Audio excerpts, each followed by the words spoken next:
All right, it is time once again for it's not a live Solid Verbal. It's a Q&A that we do, just because you don't have us in your lives nearly enough. It is the Solid Verbal. My name is Dan. You look great, Ty, by the way. Thank You you. were sitting down, comfortable. Where are you right now? I'm at Fiance Kate's currently. It looks very festive. It's quite festive, actually. We've got a snowman behind me, and it actually plays We Wish You a Merry Christmas with a dog barking. Maybe we can play that at some point. I've decided to relocate for two reasons. There's a pun. To relocate. That's right. To relocate to Kate's. Yeah. For two reasons. First and foremost, the decor is much more intricate behind me. You've kind of got like the weird blind thing going on here and the Christmassy thing going on in the back. That's the more visual reason. The more practical reason is that my internet at the actual apartment is just dreadful, like 56K speeds. Come on now, Ty.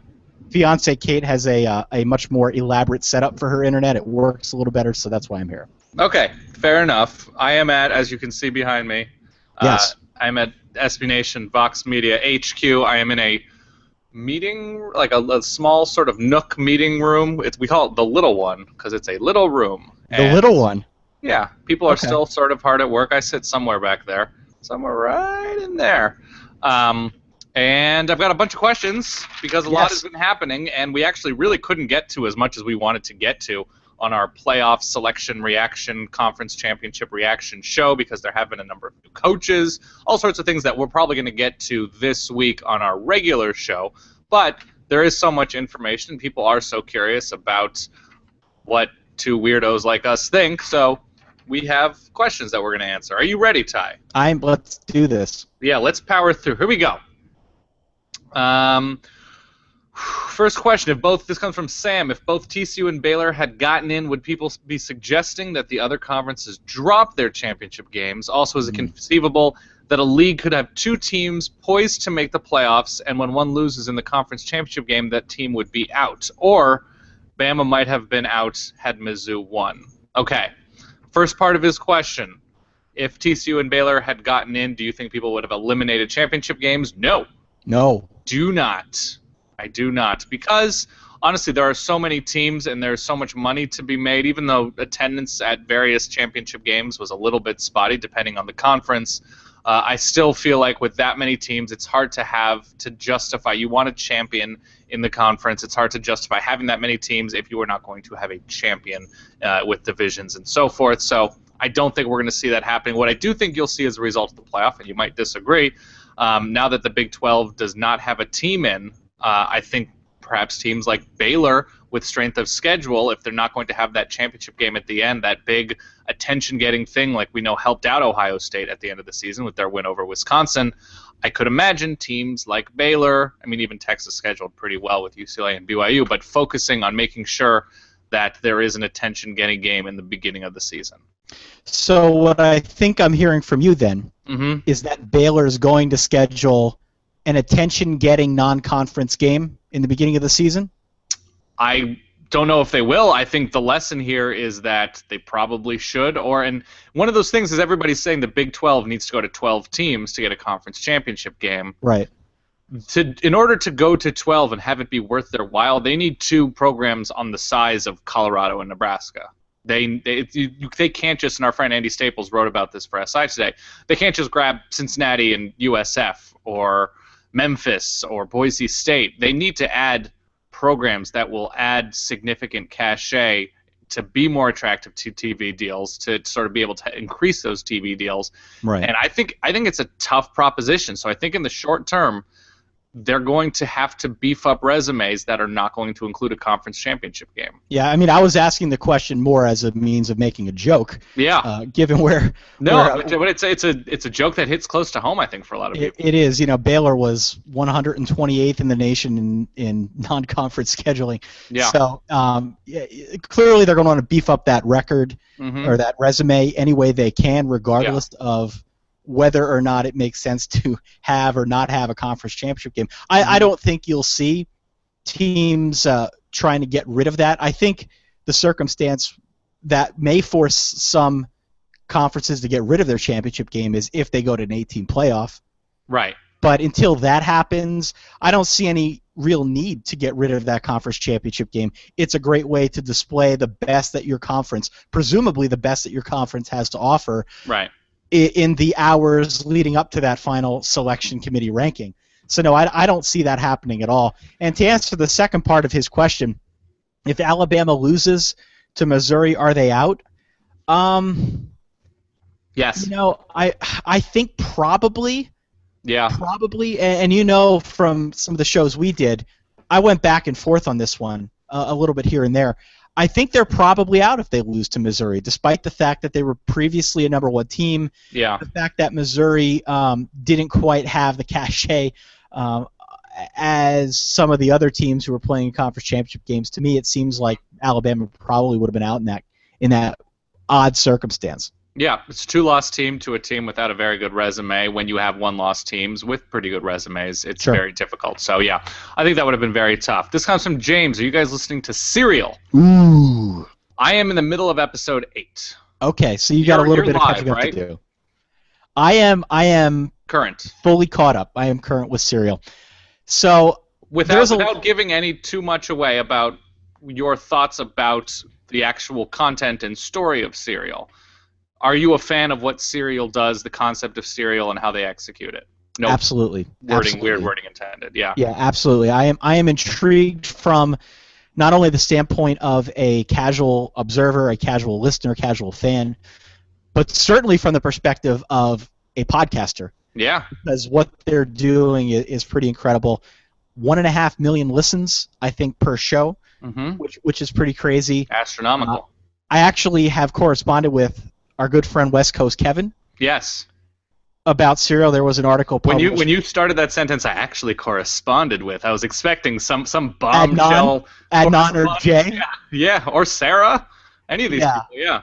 No, they're not interested in me or the Solid Verbal. But I talked to West Coast Kevin. Because there are a lot of articles being written, and there are plenty out there talking about Serial is great for podcasting, and now it's in vogue to be on the Serial is not great for a podcasting train.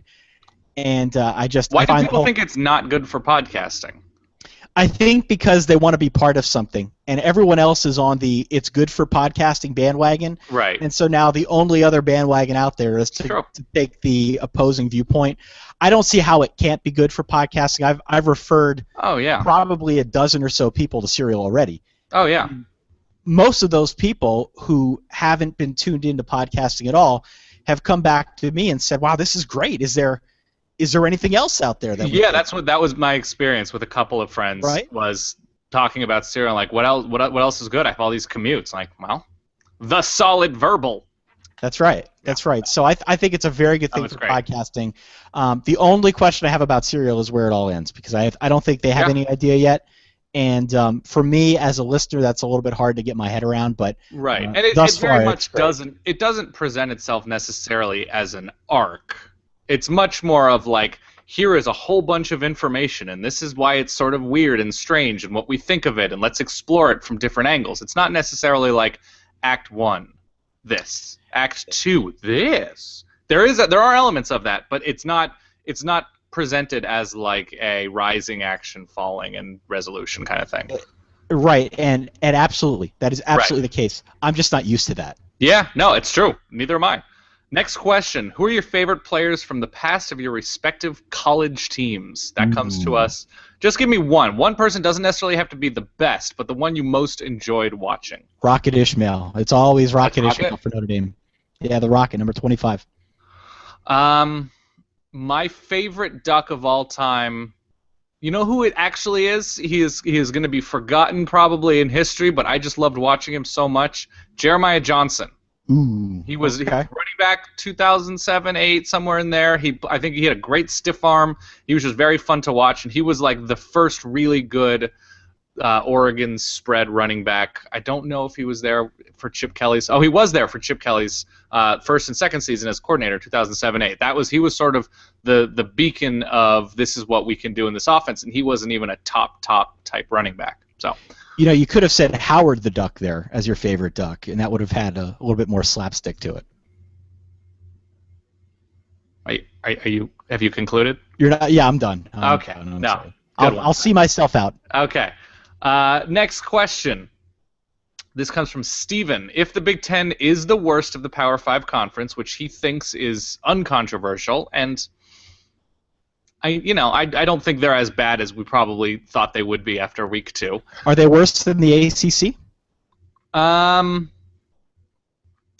Talent. The ACC is better at the top in terms of talent and who they could beat on a national level, I think. I don't know. Clemson at full health with Deshaun Watson and Florida State, Ohio State, Michigan State at this point. Yeah. I mean, I think the Florida State Clemson combo is more talented. Let's see. Let's say this. Full strength Clemson, Deshaun Watson, Chad Morris, Michigan State at their highest level this season. Who do you like, and what would the spread be? I probably like Michigan State a little bit more. Yeah, I think that's fair. Depending where the game's at, I say that's about a 4 or 5 point advantage for Michigan State. All right. I think that's right. I think depth-wise, the Big Ten, I think they're very similar. I don't know if one is definitively better or worse. The bottom of the Big Ten is probably a little bit worse. The bottom half of the Big Ten. You could definitely make that. The thing about the ACC, and I joked about this before on our show, the ACC got in, I think, 11 of 14 teams into the postseason. Now, there's a lot of 6 and 6 and 7 and 5 in there if you're into that thing. Yeah. But both conferences have 8 conference games and 4 obviously non-conference games. So they're dealing on a level playing field. Right, and I think the difference is, like, the 6 and 6 teams in the Big Ten, like a 6 and 6 Penn State, is inherently very different from a 6 and 6 North Carolina, because North Carolina is predicated on all offense, whereas Penn State is all defense. So it's really whatever your flavor is. Do you like a little more offense or a little more defense? It's pretty close, though, between those two. It's pretty close. The highs are definitely higher in the ACC. His question is, if I can find it, I lost it. Why did we get the Big Ten's champion over the Big 12 champion if the Big Ten, according to him, is worse? And I think the Big Ten is probably worse than the Big 12 top to bottom. He's an SEC fan, but it doesn't seem right. The reason why is the teams are judged by their specific resumes and their performances against their own schedules. If you were taking conference strength into account, it becomes a sort of a murkier issue when you're like, well, it's sort of subjective. The teams that say an SEC West team played in the SEC East might not be super great, but to judge that against the SEC West team seems strange when you can only play who's on the schedule, and you can only show yourself to be as good, mediocre, or bad against those teams. So it seems a little bit of a weird path to go down. If Ohio State's killing their schedule, that's what they should be doing, even if it's in an inferior conference. Same goes for Oregon. Same goes for a team in the ACC like Florida State, who didn't necessarily kill teams that they probably should have run away from. I think they only covered the spread like in 3 games, which is why they didn't end up 1 or 2 in the playoff.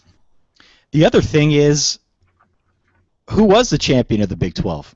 They were presented as co-champions. Yeah, now, Art Briles was not happy about that. No, Baylor had the tiebreaker, and Art Briles is still spitting nickels, but I believe if there is anything that we should take away from some of Jeff Long's comments, it's that they viewed the Big 12 as having 2 champions. Did that hurt them? Yeah. I don't know. No, you don't know. We'll never. It probably didn't. But at the same time, who was the true champion? Who was the true champion? There wasn't one true champion, despite the slogan. There were 2. There were co-champions. Well, I mean, Baylor was the true champion. Baylor was, but that's not how the committee saw it. Right. Well, no, I think the committee recognizes Baylor as being the champ. I hope so. The conference, they just wasn't good enough to get into the playoff, because everybody else in the playoff also won their conference, right? That's right. So there's that. All right, next question. Cooper says, I think 6 is better than 8 with 2 top seeds getting byes. I feel that with 8 it turns into tournament football, and that is not a good thing. How say you, Dan and Ty? 6 or 8 at this point? It would have been a perfect year for 6. I think projecting forward, 6 is a better number because it's an alternative to 8. If you get into 8, you have to start asking the question, and this year is a really good example. Now, granted, this year would have been tailor-made for 6 teams. Right. But could number 7 could number 8 have realistically won the national championship this year? I think the answer to that is no. I realistically do not think that could have happened in this current setup. I think the other thing that happens when you go to 8 is you do risk a little bit of the integrity of the regular season, and I'm not a huge fan of that argument, but you go to 8, you've obviously got a wider swath of teams in the top 10 that qualify for that final tournament. I think then you perhaps ruin the integrity a little bit of that regular season. 6, not so much. It's still really difficult to get into the top 5, top 6. So from my standpoint, I think 6 is probably the happy medium. I hope that's where it goes. However, the money's probably going to be so great from 4 that the temptation will be to balloon instantly to 8, and I think that's where it'll end up. Yeah, it makes sense, and I'm not so against tournament football and don't become the NFL and all that kind of stuff because, listen, it's going to be fun. Nobody's actually going to take serious issue with an 8-team playoff because it's a major sport. There needs to, if we're going to have and call it a playoff, there needs to be an appropriate number of teams. And right now it is just the +1, which is a great improvement, and I love every second of it, except for all the stupid playoff rankings that come out every week. That's really super dumb, but I'm good with it so far. I think I am satisfied with the 4 teams, though. You put TCU and you put Baylor, and I'm also satisfied. Let me ask you a question before we move on, because I know we've got a bunch of other ones. Yes, we're going to go through those quickly. I saw some proposals, and I believe, and I could be wrong about this, but it might be our friend Matt Hinton from now Grantland, who at some point in time proposed a system where the number of teams in the playoff could change. True. Depending on what year and what the year dictates. I just feel like that's, I mean, we have a committee, but that's so subjective. And I guess it's sort of, there is precedent for it because that's how the Heisman works. Right. This year there are 3. Last year there were a different number. The year before that there was a different number of finalists. There is some notion to it, but that you're getting into a tricky space there. I agree. Okay. It's an interesting concept, though. True. This comes from Will. Football question. Acceptable to go to a bowl game as a student and not buy a ticket just to experience the city and tailgate? In his case, it's in Nashville. I'm assuming as a Notre Dame fan or an LSU fan, I think it's totally good to do that. I think it's perfect. I think it's the only way to fly, and it definitely as a student. Yeah. Saves you money because some of these bowl tickets are quite expensive. Especially in a town like Nashville. If you know somebody in Nashville that has a house or an apartment or something like that, and has a great TV and a grill or whatever, like the in-game experience, especially for these sort of middle-tier bowls, I don't miss it. No. Go for it. And second question, Dan, favorite Instagram filter? I do Instagram a lot. Are you a big filter? Now you Instagram food a lot. I do Instagram food a lot. I don't use the Instagram filters. I use an app called VSCO, VSCO. It's a slightly more powerful piece of editing software on the iPhone. The filters that I tend to with food or tend towards are, I'm trying to remember. I think it's called Hypebeast. There's Hypebeast 1 and Hypebeast 2, possibly a Hypebeast 3, but I like those a lot. And then I edit from there. Those are the filters. Hypebeast. So now hold on. Yeah. I don't do the Instagram all that much. I enjoy your pictures. I'm on Instagram. Thank you. Because, all the cool kids are on Instagram. So you say, all right, you apply the Hypebeast filter. Yeah, but then I edit from there. Okay. Talk to me about that editing process. Do you want to see it in action? Take a picture of me on the screen. Okay. This is going to be so literal. Give me the Hypebeast, and then let's see what. So I'll show you Hypebeast unedited. Okay. You ready, Ty? Yep. Here we go. You need to start talking so the camera's on you. Talk. That was, I shouldn't have, I don't know why I went opera with that, but. No, it was great. Okay. So here is you. Okay. I'm going to try to put the Hypebeast on while we talk. This is riveting. This is why we don't put out an audio version of this. I was going to say, by the way, this is the kind of thing we would do on audio and then edit out later. This is like the only kind of editing we do. Okay. For our audio. Okay. I'm looking now.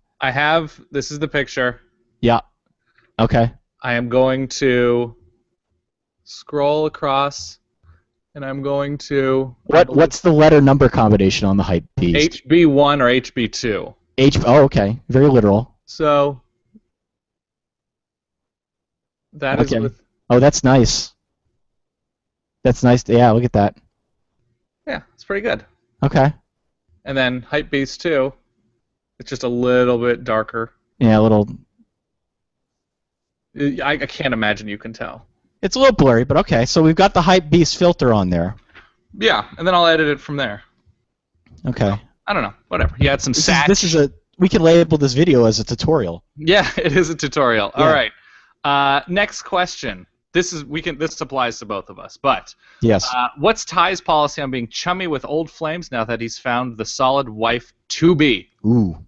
So this we can speak more broadly about this. What is your general philosophy about contact, friendships with relationships that have gone sour? I must watch what I say. Actually, I don't need to watch what I say because the solid fiance is literally sitting about 6 feet away from me. Right.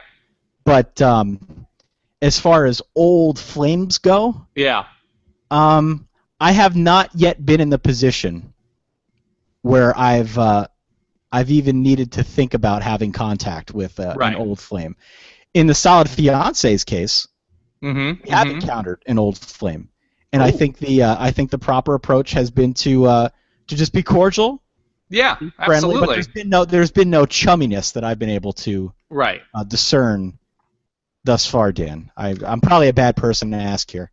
I'm in contact with one old, but like very rarely, and not about anything of. It's just sort of very cordial and civil, and beyond that, if it's just sort of a standard, it doesn't work out. Like they're really the whole like trying to be friends thing, especially if you're in a large place and you've got a lot of friends, like.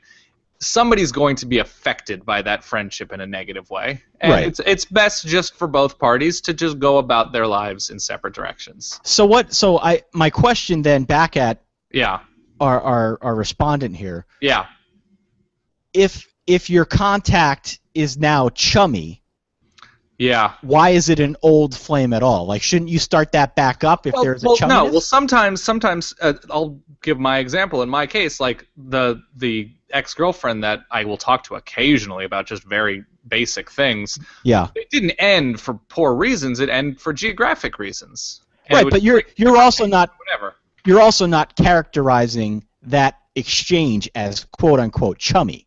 Right. I'm not. No, it is not. Right. So if it's chummy, then if you got nothing going on, give it a thought. Well, like some people, I would say they're in different places in their lives, and you can. We're talking about very mature people that would be able to pull this off, and I'm not sure that we fall under the umbrella of that at all. No, God, no. So we can't speak too much to it, but if something doesn't work out for a reasonable reason, it's possible down the line to maintain some sort of cordial, occasional humping. Yeah. Okay. Okay. Next question. This comes from our friend Jay Levi Burnfin. Yes, very good friend of the show. He's a good friend of the show. Levi, he doesn't want to use the J, but we'll just go. Levi is a trusted cohort of the Solid Verbal. Yeah. He helps us with our summaries, our show notes. He does God's work for the show. So thank you, Levi, if you're watching. How do you feel about putting the Solid Fiancé on camera? Is she not comfortable with that? The Solid Fiancé's life goal is to not be on camera ever. Can I ask you this compromise then for this question? Can you hand her the mic and have her be off camera? She can be an off-screen voice. She's shaking her head. Come here. You're gonna answer questions, but you're not gonna. You're off camera. You're gonna be off camera. I'll give you the headphones. It's gonna be a wedding question. No. Come here. This is the fans demand it. She's not gonna be on camera. Tell her she's not gonna be on camera. You're not gonna be on camera. Dan insists. She's been on the show. Her voice has been on the show. This isn't any different than come sit right here. You won't be on camera. It's definitely more awkward, but here. I'll tell you. This is great. This is compelling video here. Okay.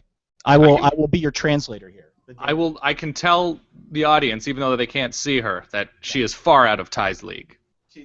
She's far out of my league. Go ahead, your question. Okay, the question is, what has Ty been in charge of during wedding planning? Okay, so Dan wants to know, actually a listener would like to know, Levi would like to know, what have I been in charge of during the wedding planning process? Ty's been in charge of everything. I've done nothing. That's not true at all. That's not true. That's completely untrue. What have I been in charge of? Ty's going to be in charge of suits and transportation. Transportation for whom? Transportation for whom? For everybody. For everybody. Everybody. Todos. No, just the wedding party. Everybody, and not just the shuttle from the hotel to the reception. And back. If you had to list the top 9 attributes of Ty physically, both in everyday life and as a lover. Are there 9? Yes. Okay. Thank her for her contribution. Thank you for your contribution. We need to get her more drunk next time. We're gonna give you wine next time, Kate. And then we'll let you talk. She said, and then what? Yeah. You can push the snowman thing in a little bit. Right now? Not right now. Okay. This comes to us from Josh. What's your take on company Christmas parties, and do you have any horror stories? Well, let me start with you. Do you have it? See, because you have a much younger crowd. I do. At Vox Media than I have at my mysterious day job. We've both done. See who's here. We've both done the company Christmas party thing. Is Celebrity Hot Tub there? If I send him a tweet? He took off. Okay. So all right, back to the question. Yeah. Company Christmas party. What is the Vox Media company Christmas party like? Where is it at? What is it an open bar? Is there food? Like, describe that setting for us. Last year was at some bar in the Lower East Side. I don't know if it was an open bar or they just were like serving cocktails, so you didn't really have a choice. But there were like people walking around with various drinks, wine, beer, and cocktails, something like that. It was a good time, good music. At that time, we had just launched, or we just incorporated 3 new sites. We're in the process of it, so there was a lot of new people at this party that I didn't really know. It was just The Verge and SB Nation in the New York office for a long time. It was a good time. I got really drunk. I was like 3 or 4 drinks. That's what really drunk is for me. Save some for the rest of the folks. But it was a good time. I don't think I have any like crazy horror stories. It was one of the, you meet people from new incorporations, I guess, to our company, or I met people from there, and that led to some new social situations, good and bad, and it was a fun time. I've got to say, the food was really good. There's all sorts of mini things to eat, and no, I don't know if I'm going this year though. It's in a week or 2. I haven't decided if I'm going to go yet, but it's a good time. So every year at the Mysterious Day Job, we typically have some sort of holiday get-together. Makes sense. And again, it's an older crowd, but it's still a lot of fun. I've gone every year. The only horror story that I've heard of took place before I got there, and it's notorious among the group. Apparently, through like the White Elephant gift exchange thing, there was a situation. Right, there was a situation where a now former employee took something from the White Elephant, and it was an item in particular that a lot of folks were interested in. Okay. And when it came time to do further exchanges, everyone knew she had it, but she emphatically denied that she did, because she wanted. It was a huge scandal. People still talk about it. She wanted to keep it for herself, and so in this instance, everyone wanted the item that employee X had. Do we not? You can't name the item? I can't name the item. It was some sort of woman's jewelry, like a necklace or earrings or something like that. But everyone wanted it, and when they went to get it, she just denied that she had it. To her last day at the office, she denied that she had it. And I think at some point recently she did acknowledge that, yes, in fact, she had it. But that was a huge scandal at the Mysterious Day Job. You are worked up. So were you at this party? I was not. This was before I was even employed by this group. This is pre-time. Okay. Yeah, but that's a bold move to deny something that everyone knows is true.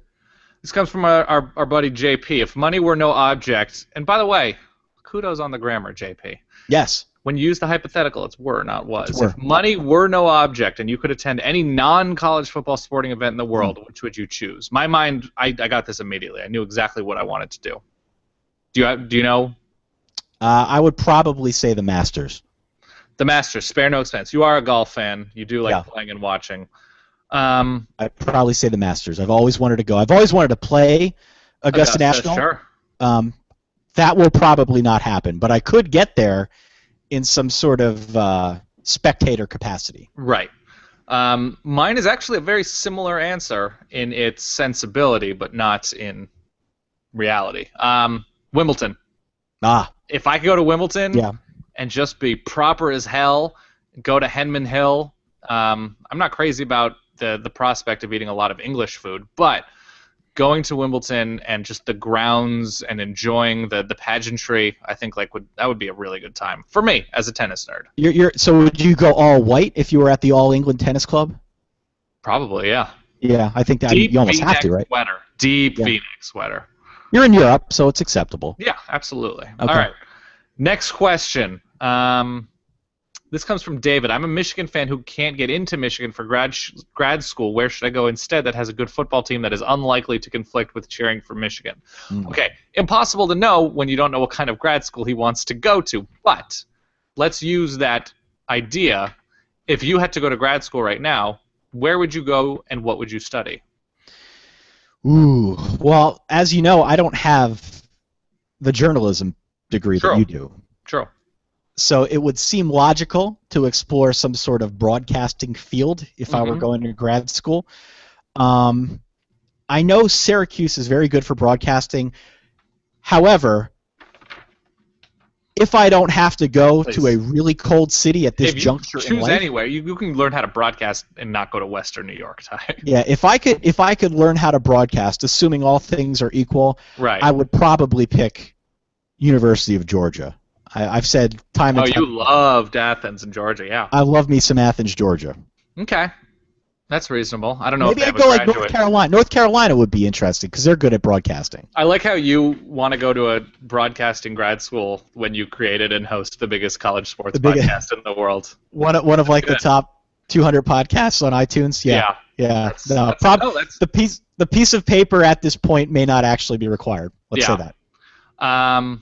I would probably, in terms of what I could actually use and what would be useful and what would make sense, some sort of coding to learn how to code. Oh God, that's the wrong answer. But it's the total wrong answer. I mean, it is of interest to me to learn more about creating things digitally, but I don't think I just have the capacity to learn that. So no code. That's not my answer. That's not my answer. Okay. My answer is I would probably learn. I have very little interest in an MBA. I would say to get my teaching master's would probably be it. I really like people, and I really like when it was. No, I do, and you probably don't get into coding to be around people. No. No, I really like spending time around people. I really liked when I taught tennis to little kids in the summers in college. I feel like that would be a fun time. I feel like I connect with people relatively well. So I would probably do that maybe at Texas. I'm trying to think what other college towns I would enjoy. Maybe Colorado, somewhere in there. Can you do broadcasting at Texas? I don't know. I really don't know. Because we could room together if you want to go in on a package. Are we doing this? Right now? Let's do it. I like Austin. I don't know if maybe the Solid Fiance has got a problem with that. It could be Three's Company. She would love Austin. Three's Company. She would love Austin. Yeah. I'm trying to think if we have any other really pressing questions right now. I have a question for you, Dan. I'm ready. Hit me. We did this thing a couple Wednesdays ago where you had people ask questions about me, and then a week later I had people ask questions about you. Yeah. There was one question that I forgot to bring up. Ooh. And it's haunted me ever since. Oh, well, that was the time. Dan Rubenstein. Mm-hmm. What makes you weep? What makes me weep? What makes you as a grown 30-something legitimately cry? And I'm not talking about sad things in life, not like a death in a family or a friend or anything morbid like that. Right. What outside tragedy makes you weep as a grown man? So nothing personal to like something that has happened to me or loved ones. Not a breakup, not a Right. not a normal circumstance where a grown man cries. But what makes you weep? Do you get dusty over movies? A little bit sometimes. Not even really like the sad stuff in movies. I don't know what. It's not really happy crying. I don't know what. It really doesn't happen all that often with movies. I'll tell you, like in all honesty, and it's not a full-on weep, but where I get dusty and where it does affect me. Yeah. When I see really awful things happening to kids, like when you see like a news story, like I mean, the Rinaldi stuff, certainly that is very difficult to deal with when it involves children. But like when you see like a 5-year-old girl going through chemo, that stuff is just, I can't, like the kid stuff, I can't take it. I cannot take it when like, a childhood is taken away. That's really rough for me to take. What's the hardest you've ever cried while watching a movie? The hardest I've ever cried watching a movie. The end of Rain Man. I don't know how old I was. End of Rain Man. Wow. Yeah, I Way connected. I was really good. God, I'm trying to think the last time I've never really had a good cry during a movie. I've had, you get a trickle. You get a bit of a trickle. Rain Man. Do you have ones that stand out to you? I'm a bit of a crier, Dan. It's definitely happened to me. I'm just trying to think what movies. And I've got no shame in it. I've cried during the rebroadcast of Lion King. Okay. I've done that. I've gone there. Okay. A couple weeks ago. First of all, the beginning of Up. Oh, Up. The first 10 minutes of Up. If you don't cry, you are not human. Please. It's impossible. You have a heart of stone if you don't cry. You know what? Pixar, pretty consistently. Toy Story? They're not amateurs. Toy Story 3, Ty? I watched Toy Story 3 and I didn't cry, but I did cry during Lion King. End of Toy Story 3 is rough. Beginning of Up, Toy Story. I got real, like, at near the end of Wall-E. Wall-E? Yep, all of them. You're right. Pixar's got a pretty strong resume. So this goes back, and I don't know the name of the movie, but Mama Hildenbrandt tells a delightful story about how I, in the theater as a young boy, wept uncontrollably when they turned Big Bird blue. And I don't know what the name of the movie is, but I was young. I was like 22 years old. Right. I cried when they turned Big Bird blue. Not since then have I really had a good cry during a movie. It got a little dusty during Up, got a little dusty during Lion King, things like that. Until recently, about 2 weeks ago, I saw for the first time About Time. What is About Time? About Time. Who was in that movie, Kate? Rachel McAdams was in that movie. I didn't. The Notebook didn't get me, and I really thought it would. The Notebook got me. I watched About Time, and I cried about as hard as I think I'd cried since the passing of my grandmother. Wow. Dan, it needed like... What is the plot of About Time? It's a family that can go back in time. The males can go back in time to like any point in their life and like redo things. There is a scene at the... Oh, wow, Ty. I'm getting dusty already. There's a scene at the end of that movie. Yeah. I'm not kidding. I cried for a half hour after it was over. I needed like a full reboot to bring myself back into normal rhythm. Wow. Yeah, I'm not ashamed to admit it. About Time set me back a full year in terms of maturity. I'm trying to think, and I don't know if I have something like that recently. When you were talking about the Big Bird thing, the story my mom likes to tell is I was very much affected by 101 Dalmatians. Oh. Right when Cruella de Vil comes to sort of kidnap, or not Cruella de Vil, her henchmen come to kidnap the Dalmatians. My mom said I was just a wreck, and I made her turn it off. This was a month ago. This was during Thanksgiving. During Thanksgiving. Do we have any other questions? Because I could build on this a little bit more before we close this out. Who's the best? Let's see. Who is your favorite true freshman to watch this year that's not on your favorite team? So Dan cannot answer with Royce Freeman. Samaje Perine or Deshaun Watson, one of those two. Really liked watching Watson. Towards the end of the season, it may have been Dalvin Cook. Ooh, good answer. His burst just upon receiving handoffs was it actually goes with the fake baby rattlesnake thing. Yeah. Where he doesn't know any better. You know how like 7-year-olds are awesome snowboarders because their bones are made of rubber and they just bounce back up? That to me, that's what it feels like watching him play. He plays with a reckless abandon and a burst. And granted, he's running through like 6-foot lanes because of Cam Irving and his emergence at center. That might be it. I'm trying to think of any other players. Brad Kyan, what he was able to do. No, what? Dalvin Cook's the right answer. You win. You're right. Yeah. Royce Freeman is that's my 1B, 1A and 1B, but I can't answer He's that. your boy, but you can't answer him. Yeah. So. Was there anybody else in the Pac-12 that stood out true freshman-wise? I'm trying to think of anybody. Anu Solomon's a freshman. I don't think he's a true freshman. Nick Wilson, second half of the year. Until the Oregon Arizona. game, right? Until the Oregon game. Not Utah, not really Colorado, UCLA, USC. I guess Adoree Jackson and Juju Smith, but they sort of had a bunch of weeks where they didn't particularly perform. Right.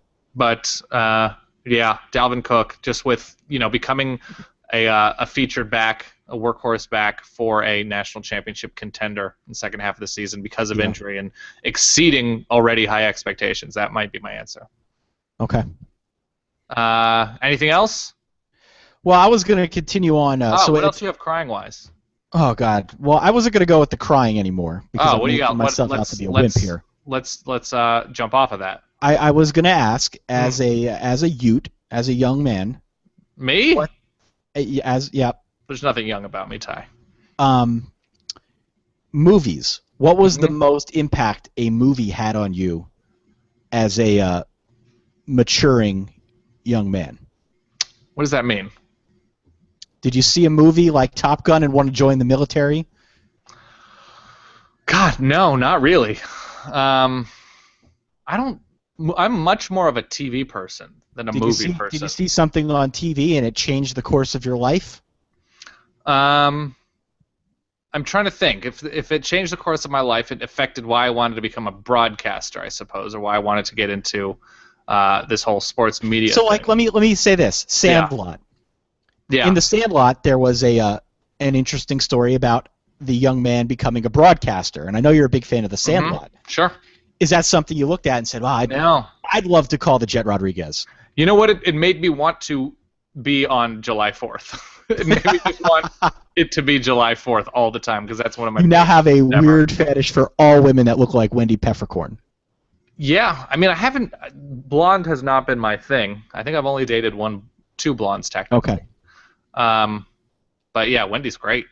That altered. So here, I'm trying to figure out what made me want to get into sports media, and I don't know if it's a movie or what it is. You know what it was? I'll tell you. This is what it actually was. What made me want to get into sports media? It was, and this is digging. I don't think I've ever thought about this, and you can probably answer pretty similarly. The Big Show. Dan Patrick, Keith Olbermann. When I liked sports and I liked funny things. Like I grew up and I liked all the funny movies of the 90s, whatever. Those are two great things. And then watching them, and then also like Craig Ferguson and Rich Eisen, all those Sports Center anchors of the 90s. Like all of these like inspirational fireworks and these what fires in your head? What are those things that fired like the pleasure synapses? Yeah, all the synapses were firing. And it blew my mind that these guys were so talented broadcast-wise and funny and clever and just awesome, and I wanted to hang out with them. That to me was like, that's what I want to do. I don't want to host a highlight show, but the fact that those guys were able to use the canvas of sports to paint it in like a really funny, interesting, clever way, that was the thing that was most affecting to me for the sort of course of my life. That and Ken Jennings' run on Jeopardy. Ken Jennings' run on Jeopardy was obviously a. What made you want to? Because this is not your first foray into digital broadcasting. No.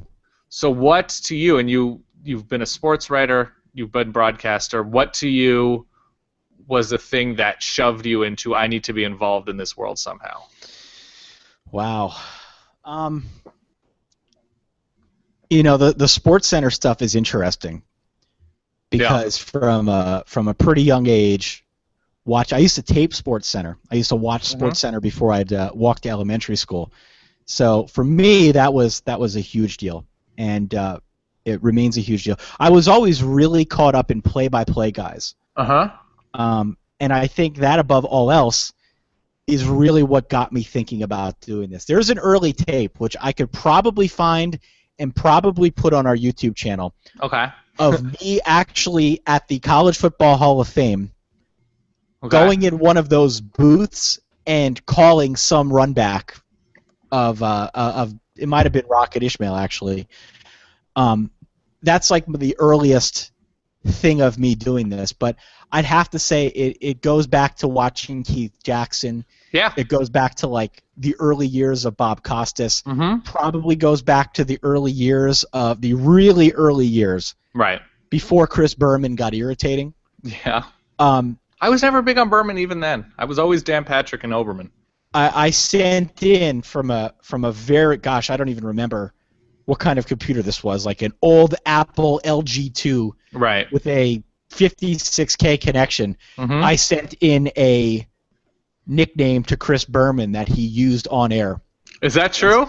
I still remember it was RJ Soward. Remember RJ Soward for the Jacksonville Jaguars? Yeah. RJ Sweet and Soward was my nickname, and at some point he used it on the air. That was like the biggest thing going for me. So that's incredible. Yeah, that was a couple weeks ago. Yeah, it was like 2 years ago. Yeah. So it was we're not too far removed from you writing too far removed from our experiences. Yeah. Oh, very nice. I'm trying to think if there's anything else formative-wise with sports broadcasting. No, I specifically remember playing, God, it was like NBA Live 95 with my friend Andy, who actually lives like 15 minutes away from me now. Playing NBA Live 95, and we would turn down the volume of whoever the pre-programmed play-by-play was, and he would just throw alley-oops like to Eric Montross and say, "Montrosity!" And it was just, that's what we did. We played like NBA Live hours on end, just doing play-by-play to what we were doing. That's what it was. Let me close out on this. Yeah. We get a lot of questions about podcasting. We do. We also get a lot of questions about what do you listen to. Yep. So here are the things that I listen to. I can actually show you on the screen. You can't really see it. What podcasting app do you use? I use Overcast. And you like it a lot. I haven't used it. I've heard really good things. For iPhone, Overcast is my app of choice. And here are the ones that I've got on my queue right now. Okay. So I listen to something called The Feed, which is the official podcast from Libsyn, Libsyn. Libsyn's the service we use to host our podcast. If you're into podcasting, this is a pretty good podcast. Yep. I listen to Freakonomics. I listen to Radiolab. I listen to the Startup Podcast. I listen to WTF with Mark Maron. I'm trying out Reply All from Gimlet, which is the same source as Startup. And, of course, Serial. The other two new ones that I've recently added are The Last Row, which is a movie podcast that my friend Drew puts out. I did the Bauer Hour podcast with Drew. And also something called Podcast Method by 5x5's Dan Benjamin. For people who are interested in podcasting. You listen to a lot of podcasts. I pick and choose. I don't listen to all of these religiously, but I would definitely recommend the last two. The Last Row movie podcast and Podcast Method are two new ones that I think people will really dig. Cool. I don't listen to that as many as you do, but I like Serial. I pick and choose. I don't listen to all of them all the time. I like Serial. I like WTF, depending on the guest. I enjoy Bill Barnwell and Robert Mays and their NFL show on Grantland. I think that's good because I don't really watch a ton of NFL, and mostly because I don't watch any NFL Network or ESPN because I just don't care. I mean, it varies, but that's sort of the heart of it. And Shutdown Fullcast, I think, is great. With Shutdown Fullcast. Spencer, Jason, and Ryan. Yeah. Those are just the ones that I have on the phone right now. Typically, I don't listen to sports podcasts, right? But I could certainly give recommendations at a later date on some of my favorites in the sports realm. Sounds good to me. As always, Ty, thank you very much for giving everybody your time. Thank you for setting this up, because the one time I tried to do it, I messed it up. Yeah, it happens. You're a master. I'm a master hangouter. Thank you, everybody, for watching it. I leave New York in, what's today, the 9th? Yes. 12 days. I'm going to the Rose Bowl. If you're tailgating at the Rose Bowl, I want your free food. That's the heart of the matter. I haven't been to a college football game in 2 years. Yeah, this is going to be manifest destiny for you. They lock me. They make me stay here all the time, and poor me, I have to eat food and talk about football for my Your windows just look out at other windows, Dan. Yeah, it's true.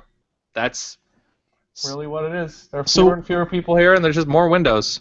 Two things real quick. We're going to be in Texas. People asked if there's going to be a Verballer thing. I don't know if we've decided that yet, but there definitely could be. Yeah, I'm working for like 7 straight days down there between the Solid Verbal and SB Nation responsibilities. We will keep you posted. We're going to try, but hopefully we can work something out. And finally, the shirt giveaway. Where are we at in the shirt giveaway? I have no idea what you're talking about, Ty. I'm going to alert somebody that they want a shirt. Keep promoting. We're going to keep giving away shirts. It got a little crazy with Championship Weekend because I'm the dumb person, but we're giving away shirts for the best people each week that promote our show via Twitter or Facebook. Cool. All right. That's all I got, Ty. All right. Katie, why don't you come put the snow. The snowman's gonna sing us off here. But is she going to be on camera? She's not going to be on camera. Oh, there you go. Okay, she was obscured. Here we go. We can play this. I'm surprised you were... Here we go.